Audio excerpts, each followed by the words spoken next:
আসসালামু আলাইকুম সবাইকে, আশা করি সবাই ভালো আছো। আমি আরিয়ান আহমেদ, ফিউশনোলজির ইনস্ট্রাক্টর। তো আজকে ফিউশনোলজির পক্ষ থেকে আরেকটা সাজেশন ভিডিও নিয়ে আসছি।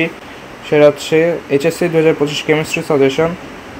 তো আজকে আমরা যেই অধ্যায়ের উপর ক্লাস নেব সেটা হচ্ছে চতুর্থ অধ্যায়, রাসায়নিক পরিবর্তন।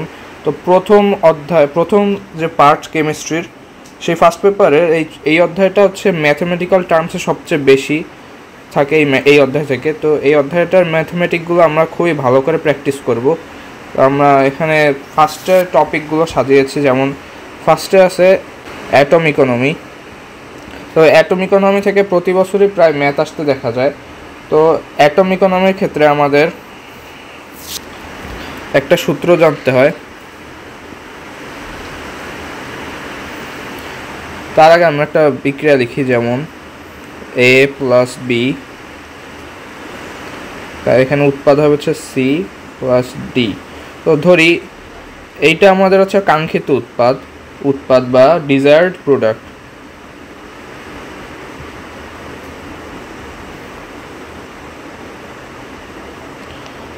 আর এটা হচ্ছে by product.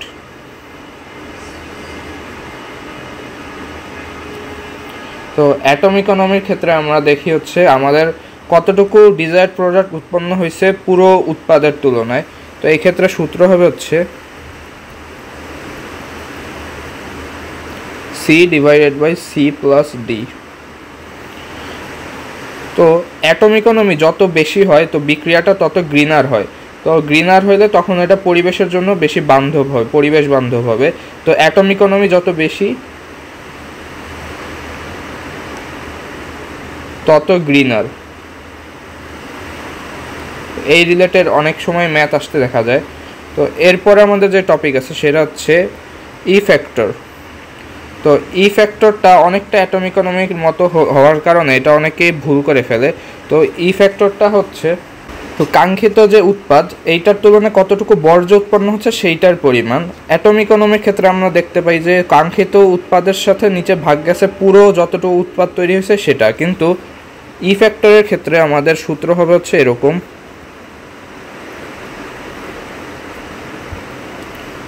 C divided by তো এখানে হবে হচ্ছে ডি বাই সি, অর্থাৎ কতটুকু বর্জ্য উৎপন্ন হয়েছে আর কতটুকু কাঙ্ক্ষিত উৎপাদ, এইটার যে তুলনা এটাকে বলা হচ্ছে ই ফ্যাক্টর। তো ই ফ্যাক্টর যত বাড়বে তত বিক্রিয়াটা কম গ্রিনার হবে।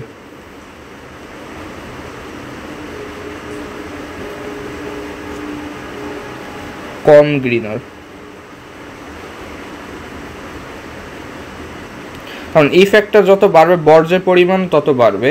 তো আমরা যখন কোনো একটা বিক্রিয়া থেকে কোনো কিছু তৈরি করতে চাই তখন আমরা যতটুকু কম বর্জ্য উৎপন্ন হতে পারে সেটা আমরা চেষ্টা করি। তো বর্জ্য যত কম উৎপন্ন হবে সেটাই আমাদের বিক্রিয়ার জন্য ভালো হবে।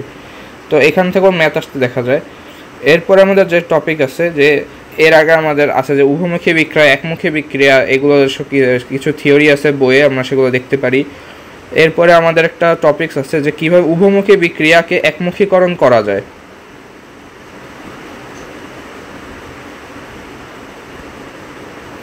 তো এটা আমরা একটু দেখি।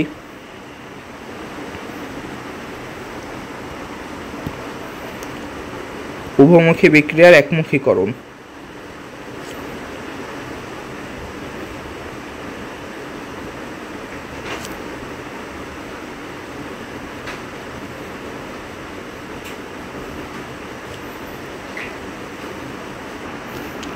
তো এখানে এক নাম্বার আসে হচ্ছে মুক্ত পাত্রে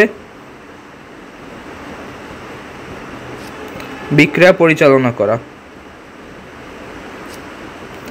আমরা জানি যে উভমুখী বিক্রিয়া সাধারণত বদ্ধ পাত্রে হয়, কারণ বদ্ধ পাত্রে না হলে বিক্রিয়ক আর উৎপাদ একই জায়গায় থাকে না। কারণ একই জায়গায় যদি বিক্রিয়ক উৎপাদক না থাকে তাহলে পশ্চাৎমুখী বিক্রিয়া সম্মুখমুখী বিক্রিয়া একসাথে হইতে পারে না। তো আমরা যখন এটা মুক্ত পাত্রে বিক্রিয়াটা পরিচালনা করব তখন উৎপাদটা আকাশে বা গ্যাস হিসেবে উড়ে যেতে পারে। তো তখন আমাদের উভমুখী বিক্রিয়া সম্পন্ন হতে পারে না। যেমন ক্যালসিয়াম কার্বনেট সলিড, এটাকে যখন আমরা তাপ দিব তখন তো হবে ক্যালসিয়াম অক্সাইড সলিড আর হচ্ছে CO2 গ্যাস। তো আমরা যখন মুক্ত পাত্রে এটা সংগঠিত করব তখন এই CO2টা হচ্ছে উপরে উড়ে যাবে, তখন আর পাত্রে এটা থাকবে না। এই জন্য মুক্ত পাত্রে বিক্রিয়া করলে এটা একমুখীকরণ হয়ে যায়। তো এরপরে আমাদের একটা উপায় আছে, সেটা হচ্ছে অধক্ষেপ পৃথক করা।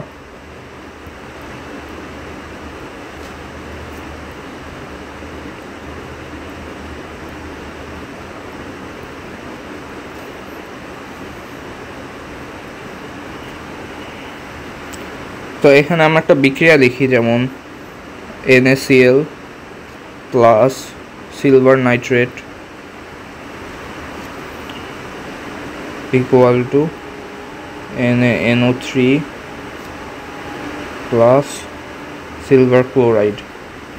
তো এখানে এটার অধক্ষেপ তৈরি হয়। এবার এখানে ফার্স্টে সম্মুখমুখী বিক্রিয়া হয় আর এখানে পশ্চাৎমুখী বিক্রিয়া হয়। এটা হচ্ছে উভমুখী বিক্রিয়ায় চলমান থাকে। কিন্তু আমি যদি বিক্রিয়া থেকে এই অধক্ষেপটা সরাই নিই, এই অধক্ষেপটা যখন আমরা সরাই নিব তখন আর সোডিয়াম নাইট্রেটটা বিক্রিয়া করে আবার পশ্চাৎমুখী বিক্রিয়া ঘটাতে পারবে না। এই জন্য এটা আবার তখন একমুখী বিক্রিয়া হয়ে যাবে। তখন খালি এই প্রসেসটা হবে, এই ব্যাক আসার প্রসেসটা আর হবে না। এরপরে আমাদের আরেকটা যে উপায় আছে সেটা হচ্ছে উৎপাদকে অপসারণ রাসায়নিকভাবে।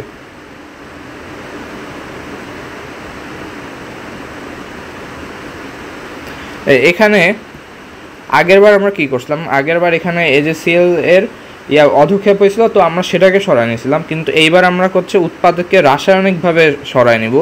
তো এইটা আমরা কিভাবে করতে পারি, তো এখানে আমরা একটা বিক্রিয়া লিখি, ethanoic acid plus C2H5 ethanol. তো এখানে বিক্রিয়া করে হয় হচ্ছে CH3 COO C2H5 plus H2O। তো এখানে হচ্ছে এখানে বিক্রিয়া করে এটা উৎপন্ন হয়েছে উৎপাদ হিসেবে। তো আমরা এই উৎপাদটাকে সরাবো, এই উৎপাদটাকে সরাইতে গেলে আমাদের রাসায়নিকভাবে সরাইতে হবে। তো আমরা যদি এইটার সাথে CH3 COO C2H5 এটার সাথে যদি আমরা সোডিয়াম হাইড্রোক্সাইড যোগ করি তখন চলে আসা হচ্ছে C2H5OH। এই যে এইটার সাথে এই হাইড্রোক্সাইড আয়নটা এসে যোগ হয় আর এইটার সাথে হচ্ছে সোডিয়াম যোগ হয়ে তখন হয় হচ্ছে সোডিয়াম ইথানয়েড। তখন আমরা এখান থেকে এটাকে সরাই নিলে তখন আর এখানে এই উৎপাদটা থাকবে না, তখন আর এই উভমুখী বিক্রিয়াটা সম্পন্ন হতে পারবে না, তখন এটাও একমুখীকরণ হয়ে যাবে। তো এই তিনটা উপায় আমরা উভমুখী বিক্রিয়াকে একমুখীকরণ করতে পারি। এটা আমাদের প্রায় সময় সৃজনশীলের গতে আসতে দেখা যায়। তো এরপরে আমাদের যে টপিক আছে সেটা হচ্ছে বিক্রিয়ার গতিবেগ। বিক্রিয়ার গতিবেগটা খুব একটা ইম্পর্টেন্ট না, তবে মাঝে মাঝে চলে আসে। তো এখানে আমাদের বইতে দেখবা যে শূন্যক্রম বিক্রিয়ার যে গতিবেগ নির্ণয় সূত্র এটা দেওয়া আছে, এক ক্রম বিক্রিয়ার দেওয়া ক্ষেত্রে দেওয়া আছে, দ্বিতীয় ক্রম বিক্রিয়ার ক্ষেত্রে দেওয়া আছে। তো এইটা আমরা বই থেকে পড়ে নিব তাহলে, কারণ এটা খুব একটা ইম্পর্টেন্ট না। তো এরপর আমাদের যে টপিক আছে সেটা হচ্ছে বদ্ধ পাত্রে রাসায়নিক সাম্যাবস্থা সংঘটিত হয়। একটু আগে আমরা বলছি, তাও আমরা একটু বোঝানোর চেষ্টা করি এটা। তো একটা উভমুখী বিক্রিয়া আমরা ধরে নিই A + B = C + D। তো এখানে ফার্স্টে A আর B বিক্রিয়া করে এই C + D তৈরি করতেছে। আবার তাহলে এটা কি হয়, সম্মুখমুখী বিক্রিয়া। আবার C + D যখন বিক্রিয়া করে A + B তৈরি করবে তখন এটা হচ্ছে পশ্চাৎমুখী বিক্রিয়া। তো এই ক্ষেত্রে আমরা দেখতে পারি যে একই পাত্রে A + Bও বিক্রিয়া করতেছে, আবার C + Dও বিক্রিয়া করতেছে। তো তার ফলে আমাদের উভমুখী বিক্রিয়াটা চলমান আছে। কিন্তু এখন যদি আমাদের এটা মুক্ত অবস্থায় থাকে, তো ধরলাম D হচ্ছে গ্যাস অবস্থায় গ্যাস উৎপন্ন হবে ডি। তো গ্যাস অবস্থা এটা হচ্ছে উপরে আকাশে উড়ে যাবে। তো আকাশে উড়ে গেলে তখন এখানে উৎপাদ হিসেবে খালি সি থাকে। তো খালি সি বিক্রিয়া করে এ প্লাস বি তৈরি করতে পারে না। তো আমরা জানি এই জন্য হচ্ছে উভমুখী বিক্রিয়ার ক্ষেত্রে বিক্রিয়ক আর উৎপাদ একই পাত্রে অবস্থান করতে হয়, যেটা মুক্ত পাত্রে না করলে সেটা হয়ে ওঠে না। এই জন্য বদ্ধ পাত্রে সবসময় রাসায়নিক বদ্ধ পাত্রে সবসময় উভমুখী বিক্রিয়া চলতে পারে। এরপর আমাদের যে টপিক রাসায়নিক সাম্যাবস্থার প্রকারভেদ, এখানে তোমার যেমন আছে সমসত্ব বিক্রিয়া, এরপর আছে অসমসত্ব,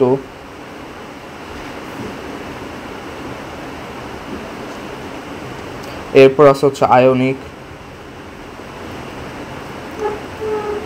এটা বেশিরভাগ সময় মাল্টিপল চয়েসে আসে। তো এখানে তোমার একটা বিক্রিয়া উঠায় দেবে কোশ্চেনে, তো উঠায় দিয়ে বলবে যে এটা কেমন বিক্রিয়া, সমসত্ব নাকি অসমসত্ব নাকি আয়নিক। সমসত্বের ক্ষেত্রে হবে কি তোমার উৎপাদ বিক্রিয়ক সব কয়টার ভৌত অবস্থা একই থাকবে, যেমন যদি গ্যাস হয় তাহলে সব কয়টাই গ্যাস অবস্থা থাকবে। অসমসত্বের ক্ষেত্রে দেখা যায় কোনোটা গ্যাস অবস্থা আছে, কোনোটা অ্যাকুয়াস অবস্থায় আছে, তখন সেটা হচ্ছে সমসত্ব বিক্রিয়া। আর আয়নিক বিক্রিয়ার ক্ষেত্রে এটাও অবশ্যই এক ধরনের সমসত্ব বিক্রিয়া, এখানেও তোমার প্লাস মাইনাস আর কি আয়ন আকারে থাকবে মৌলগুলো, তো তখন এটাকে বলে আয়নিক বিক্রিয়া। এরপরে আমাদের যে বিক্রিয়া আছে সেটা হচ্ছে সাম্যাবস্থা একটি চলমান প্রকৃতি, এটা প্রমাণ করো বা ব্যাখ্যা করো। তো এটা আমরা একটু দেখি যে 7 নম্বর।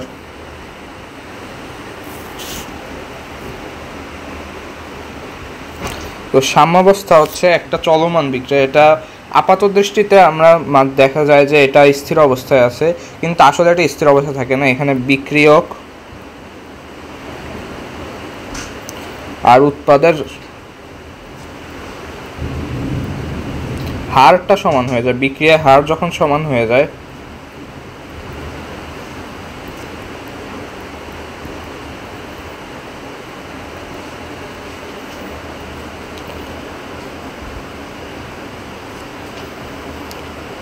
তখন এটা হচ্ছে সাম্যাবস্থায় পৌঁছায়।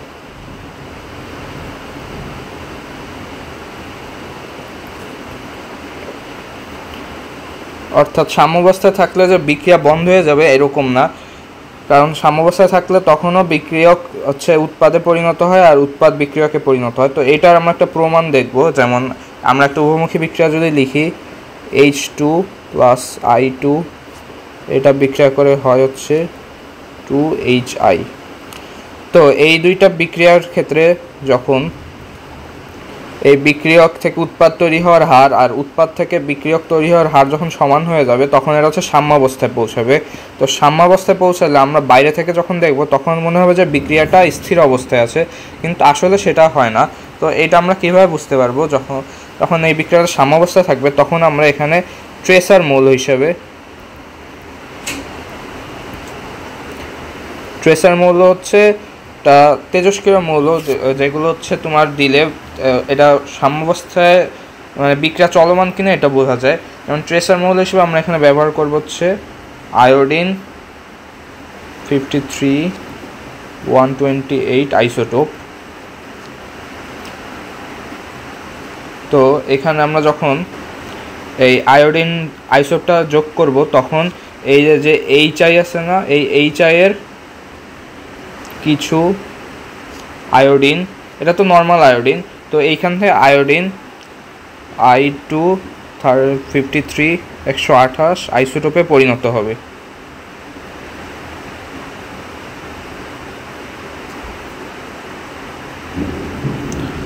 অর্থাৎ যতক্ষণ এখানে নর্মাল আয়োডিন ছিল ততক্ষণ আমরা বুঝতে পারতেছিলাম না যে বিক্রিয়ার ক্ষেত্রে কি চলমান নাকি স্থির, কিন্তু যখনই আমরা একটা এক্সট্রা আয়োডিন আইসোটোপ যোগ করছি তখন আমরা দেখছি যে আবার HI এর কিছু আয়োডিন হচ্ছে এই I2 আইসোটোপে পরিণত হয়েছে, অর্থাৎ এটা এরকমভাবে উৎপাদ তৈরি করছে। আগে ছিল HI, এখন হচ্ছে HI আইসোটোপ তৈরি করছে। তো এইখান থেকে আমরা বলতে পারি যে এই সাম্যাবস্থা হচ্ছে উভমুখী বিক্রিয়া একটা চলমান বিক্রিয়া, এটা সাম্যাবস্থায় থাকলেও উভয় দিক থেকে বিক্রিয়ার সুগমতা বজায় থাকে। এরপর আমাদের যে টপিক সেটা হচ্ছে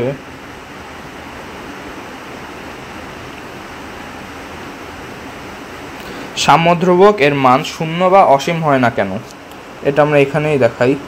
তো সাম্যধ্রুবকের মানের ক্ষেত্রে এখানে আসে হচ্ছে উৎপাদের ঘনমাত্রা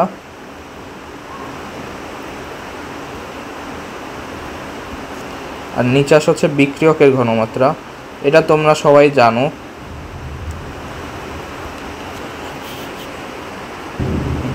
এটা আমরা কেসি লিখি। তো এখানে কেসি যদি শূন্য হইতে হয়, উৎপাদ ঘনমাত্রা শূন্য হতে হবে।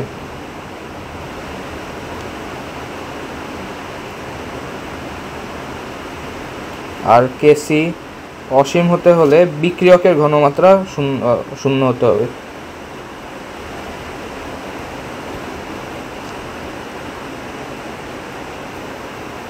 কিন্তু উভমুখী বিক্রিয়ার ক্ষেত্রে কি এই দুইটা কোনো সময় সমান হয় না? হয় না। কারণ কি, উভমুখী বিক্রিয়ার ক্ষেত্রে বিক্রিয়কও বিক্রিয়া করে উৎপাদে পরিণত হচ্ছে, আবার বিক্রিয়া করে আবার উৎপাদও বিক্রিয়া করে বিক্রিয়কে পরিণত হচ্ছে। তো এক্ষেত্রে উৎপাদ ও বিক্রিয়া কোনো সময় শেষ হয়ে যায় না। তো এখানে শূন্যও হবে না, এই জন্য কেসিও শূন্য হবে না বা অসীমও হবে না।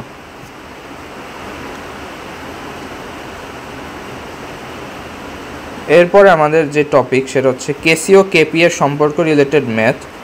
তো এটার জন্য আমরা একটা আলাদা পেজ নিই।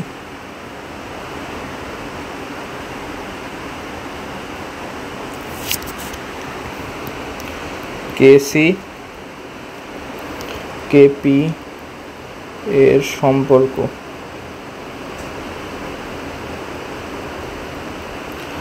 তো এখানে কেসি আর কেপির মধ্যে যে সম্পর্ক সেটা হচ্ছে কেপি সমান সমান KC into R T to the power del N. R হচ্ছে মোলার গ্যাস ধ্রুবক, টি হচ্ছে তাপমাত্রা, আর এই ডেল এন হচ্ছে মোল সংখ্যার পার্থক্য। যেমন এখানে যদি এ থাকে, বি থাকে, এখানে যদি সি থাকে, ডি থাকে, তাহলে মূল সংখ্যার পার্থক্য হচ্ছে সি প্লাস ডি মাইনাস এ প্লাস বি।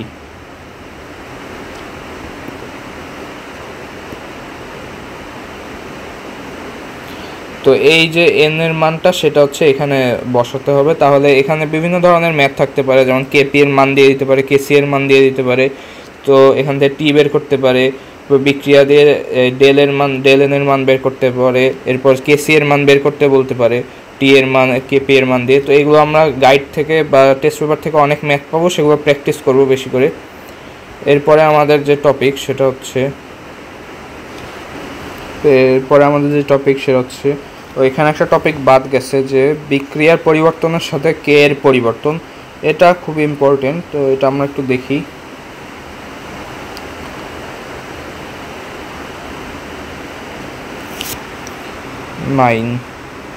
তো এখানে আমাদের কিছু জিনিস জানা লাগবে। যেমন ধরো একটা বিক্রিয়া N2 প্লাস 3H2, এটা বিক্রিয়া করা হয় হচ্ছে 2NH3। তো এটার কে এর মান ধরো হচ্ছে 1, K1 আর কি। তো এটাকে আমরা যখন বিক্রিয়াটাকে 2 দিয়ে গুণ করব তখন এরকম আসবে 2N2 প্লাস 6H2, এখানে হবে হচ্ছে 4NH3। তো এখানে K2 এই যে এই বিক্রিয়াটার যে সাম্য ধ্রুবক, এটার মান তখন হয়ে যাবে হচ্ছে K1 স্কোয়ার। এরপর এটাকে যদি আমরা হাফ দিয়ে গুণ করি, হাফ N2 প্লাস 3/2H2, এরপর এখানে হবে হচ্ছে NH3। তখন এইটার যে সাম্য ধ্রুবক সেটা হয়ে যাবে হচ্ছে K3 = K1 two the power half বা √K1। তো এখানে আমরা যেটা দিয়ে গুণ করব সেটা হচ্ছে এখানে পাওয়ার হিসেবে চলে যাবে। এরপরে আমরা যদি এবার এই বিক্রিয়াটাকে উল্টায় দিই, যেমন এখানে যদি 2NH3 দিই, আর এখানে যদি N2 + 3H2, তখন এটার ক্ষেত্রে K4 এর মান হবে হচ্ছে 1/K1। তো এই বিক্রিয়া যখন আমরা উল্টায় দিব তখন এটা ইনভার্স হয়ে যাবে K এর মানটা। তো এখানে আমরা একটা ম্যাথ দেখি।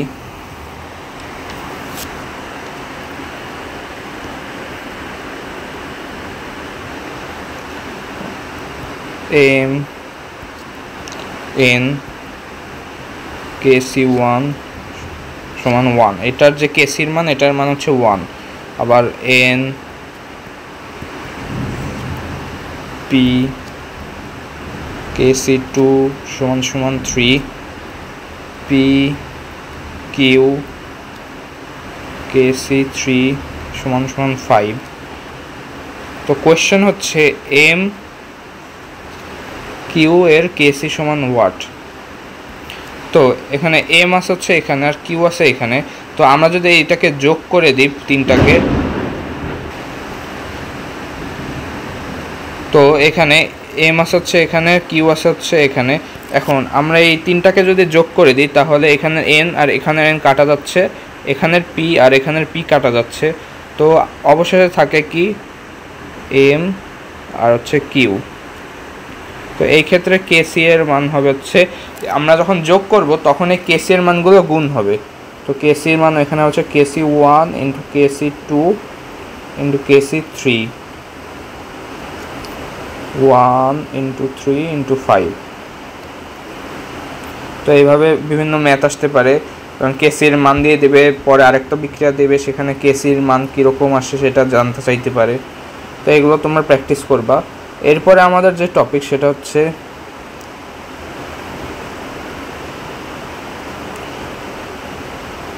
এটা আমরা দেখছি লা শাতেলিয়ার নীতি।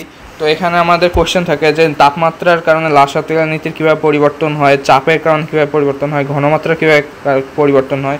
তো এগুলো ব্যাখ্যা টাইপের কোশ্চেন। তো এগুলো সি এর জন্য আসতে পারে, মানে গ এর জন্য আসতে পারে সৃজনশীলের। এগুলো আমরা একটু ব্যাখ্যাটা পড়ে নিব। এরপরে কেপি কেসি এর সব ম্যাথ সেগুলো আমরা একটু জানবো। তো কেপি কেসি এর জন্য আমাদের একটা ইম্পর্টেন্ট থিওরি জানা লাগে, সেটা হচ্ছে থিওরি বলতে কি একটা ট্রিক্স জানা লাগে, সেটাকে বলা হচ্ছে রাইস টেবিল। তো রাইস টেবিলটা কীরকম,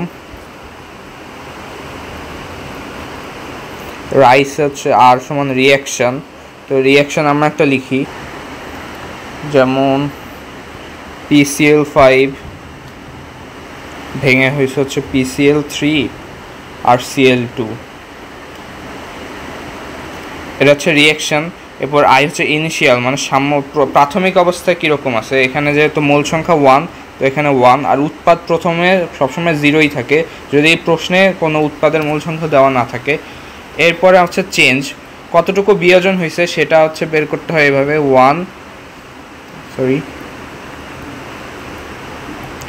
কতটুকু বিয়োজন হয়েছে সেটা হচ্ছে বিক্রিয়ক থেকে মাইনাস হবে x মোল পরিমাণ, আর উৎপাদে যোগ হবে x মোল, আর এখানে যোগ হবে x মোল। আর এটা হচ্ছে ইকুইলিব্রিয়ামে কীরকম আসবে, অর্থাৎ সাম্যাবস্থা কীরকম আসবে সেটা 1 - x, এখানে 0 প্লাস মানে হচ্ছে প্লাস x আর হচ্ছে প্লাস x। তো এটা হচ্ছে আমাদের ম্যাথ করার সময় এই রাইস টেবিল দিয়ে PCl5 মানে একটা রিয়েকশনের সাম্যাবস্থায় কীরকম মোল সংখ্যা থাকে সেটা আমাদের বের করা যায়। যেমন এখানে রাইস সাম্যাবস্থায় PCl5 এর ক্ষেত্রে মোল সংখ্যা হবে 1 - x, PCl3 এর ক্ষেত্রে প্লাস x, Cl2 এর ক্ষেত্রে প্লাস x। এরপরে এখানে হচ্ছে আমাদের কেসি নির্ণয়ের জন্য হচ্ছে ঘনমাত্রা লাগে। তো ঘনমাত্রার জন্য আমরা এইভাবে বের করতে হয়, মোল সংখ্যা যে ডিভাইডেড বাই যে আয়তনটা দেওয়া থাকবে V। অর্থাৎ এইখানে মনে করো আমরা এই PCl5 এর যে ঘনমাত্রা এটা বের করব, সেখানে আমাদের দিতে হবে হচ্ছে 1 - x, আর ধরো আমাদের আয়তন হচ্ছে V। তো এই ক্ষেত্রে এটার ঘনমাত্রা হচ্ছে 1 - x। তখন এটা বাকিগুলো হবে হচ্ছে ঘনমাত্রা x ডিভাইডেড বাই V আর x ডিভাইডেড বাই V। তখন কেসি এর মান কীরকম আসবে, x divided by V into x divided by V divided by 1 - x divided by V। এটা হচ্ছে কেসি এর ক্ষেত্রে বের করার নিয়ম। এরপর কেপি এর ক্ষেত্রে আমাদের যে নিয়ম সেটা হচ্ছে, এখানে একটা পেজ লাগবে।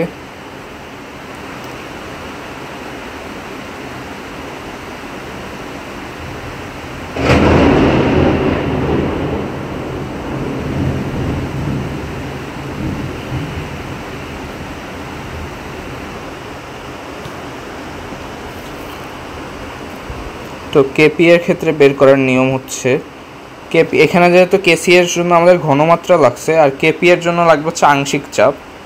তো আংশিক চাপ বের করার জন্য নিয়ম হচ্ছে আংশিক চাপ সমান মোট চাপ ইন্টু মোল ভগ্নাংশ।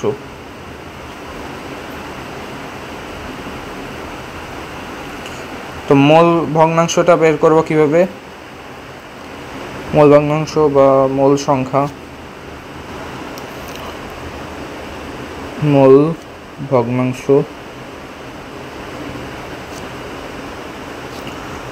সমান সমান নিজের মোল সংখ্যা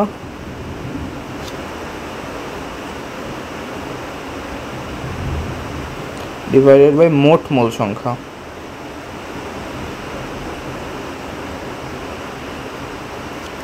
এই যে PCl5 এর ক্ষেত্রে আমরা দেখছি যে PCl5 এর মোল সংখ্যা ছিল হচ্ছে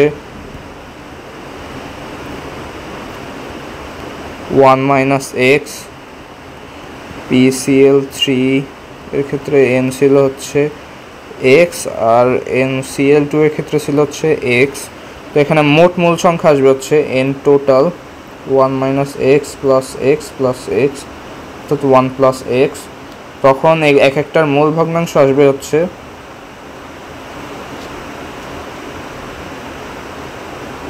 PCl5 1 - x divided by 1 plus x। তো এটা যখন আংশিক চাপ বের করব তখন এটার সাথে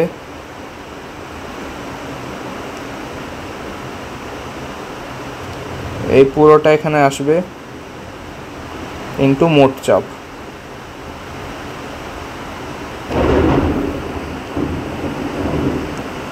এরপরে আমাদের কেপি বের করার সময় এরকমভাবে বের করতে হবে যে P of PCl3 মানে এই PCl3 এর আংশিক চাপ, P of Cl2 এর আংশিক চাপ, ওর নিচে থাকবে হচ্ছে P of PCl5 এর আংশিক চাপ। তো এইভাবে আমরা কেপি এর মানটা বের করতে পারবো। তো এরকম রিলেটেড অনেক ম্যাথ আমাদের আছে। তো আমরা পরের ভিডিওতে আমরা এই রিলেটেড কিছু ম্যাথ দেখব। এরপর নেক্সট টপিক হলো দ্রবণের ও পিএইচ ও পিওএইচ নির্ণয়। এখানে হচ্ছে যেমন পিএইচ এর ক্ষেত্রে সূত্র হচ্ছে -log H+। তো এখানে H প্লাসটার মানটা বের করে এরপর -log দিয়ে পিএইচ এর মান বের করতে হবে। বা পিওএইচ এর ক্ষেত্রে হচ্ছে পিওএইচ সমান -log OH-। তো এই দুইটা সূত্র দিয়ে মাঝে মাঝে ম্যাথ আসে, এগুলো আমরা প্র্যাকটিস করব। এরপর দুর্বল অ্যাসিড ও ক্ষারের পিএইচ নির্ণয়। তো এইটার জন্য আমাদের কয়েকটা সূত্র আছে, যেমন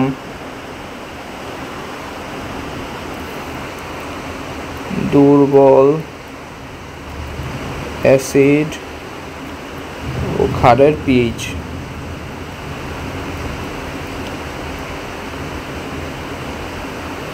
এখানে যে ফার্স্ট ফর্মুলাগুলো আমি এগুলো লিখে দিই, এগুলো প্রতিপাদন এখন আর লাগবে না।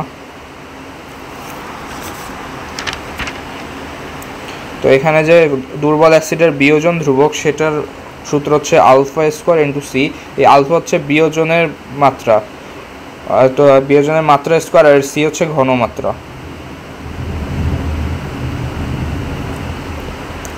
এরপর এই আলফা যখন আমরা এই পাশে যখন নিয়ে আসবো সিটাকে আর রুট করে দিব তখন এরকম আসবে KA ডিভাইডেড বাই c। এরপর একটা সূত্র আছে হচ্ছে H+ সমান সমান আলফা ইন্টু c, আর একটা সূত্র আছে H+ equal to √KA into c। এরপর আমাদের যে মেইন সূত্র সেটা হচ্ছে পিএইচ নির্ণয়। তো তো পিএইচ নির্ণয়ের ক্ষেত্রে সূত্র হচ্ছে মাইনাস লগ এইচ প্লাস। তো এইচ প্লাসের ক্ষেত্রে এখানে যে সূত্র সেটা হচ্ছে মাইনাস লগ এই যে এই আলফা সি, এটা এখানে চলে আসবে, তখন এখানে পিএইচ বের করতে পারবো। ও এটা আরেকটা সূত্র আছে ডিরেক্ট, সেটা হচ্ছে মাইনাস লগ বিয়োজন ধ্রুবক কে এ ইন্টু সি। তো এখানে আলফার মান, এরপর হচ্ছে সি এর মান বসায় ক্যালকুলেশন করলে এখানে এরকম একটা সূত্র আসে। আর পিওএইচ বের করার ক্ষেত্রে একটা সূত্র, সেটা হচ্ছে মাইনাস লগ আলফা সি সমান সমান minus log K B into C. তো এই সূত্রগুলো রিলেটেড অনেক ম্যাথ আছে, তোমরা টেস্ট পেপারে পাবা, তো সেখান থেকে প্র্যাকটিস করবা। তো এরপরে আমাদের আর যে টপিক বাকি সেগুলো হচ্ছে বাফার দ্রবণ। এখানে ক্ষারীয় বাফার দ্রবণের যে ক্রিয়া কৌশল, বাফার দ্রবণ কীভাবে কাজ করে, এইগুলো রিলেটেড যে থিওরি টাইপ কোশ্চেন আছে সেগুলো তোমরা পড়বে। এরপরে আমাদের আছে হচ্ছে হ্যান্ডারসন হ্যাসেলবাগ সমীকরণ। তো এইখানের জন্য যে গুরুত্বপূর্ণ সূত্র দুইটা, এই অধ্যায়ের জন্য এই টপিকটা খুবই ইম্পর্টেন্ট। এটা হচ্ছে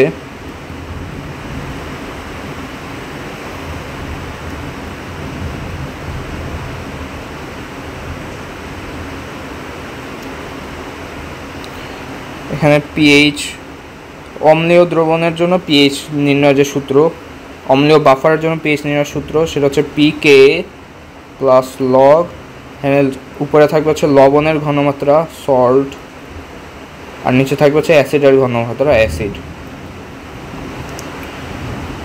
তো এরপরে এটা যখন আমরা, তো এইখানে আরেকটাও হইতে পারে, যেমন পিকে এ প্লাস লগ, এখানে যেহেতু ঘনমাত্রা কিন্তু এখানে হচ্ছে মোল সংখ্যা, অর্থাৎ সল্টের মোল সংখ্যা ডিভাইডেড বাই অ্যাসিডের মোল সংখ্যা। আর এটা যখন ক্ষারীয় বাফার হবে তখন এটা থেকে পিওএইচ হবে হচ্ছে pKb plus log salt divided by base, এখন pKb plus log n salt divided by n base। এরপরে আমাদের একটা টপিক বাকি, সেটা হচ্ছে সক্রিয়ণ শক্তি, অর্থাৎ ন্যূনতম কতটুকু শক্তি প্রদান না করা হলে কোনো বিক্রিয়া চলমান হইতে পারে না। তো এইটা একটা থিওরি রিলেটেড কোয়েশ্চেন, তো এইটা হচ্ছে আমরা বই থেকে পড়ে নিব। তো এরপরে আমাদের এখানে কিছু ম্যাথ ছিল যেগুলো আমরা হচ্ছে পরের ভিডিওতে কভার করার চেষ্টা করব। এইটার জন্য একটা ম্যাথ ওয়াইজ আর কি একটা ছোট্ট ভিডিও হবে। তো আজকে এই পর্যন্তই থাক, ইনশাল্লাহ পরের ভিডিওতে আবার দেখা হবে।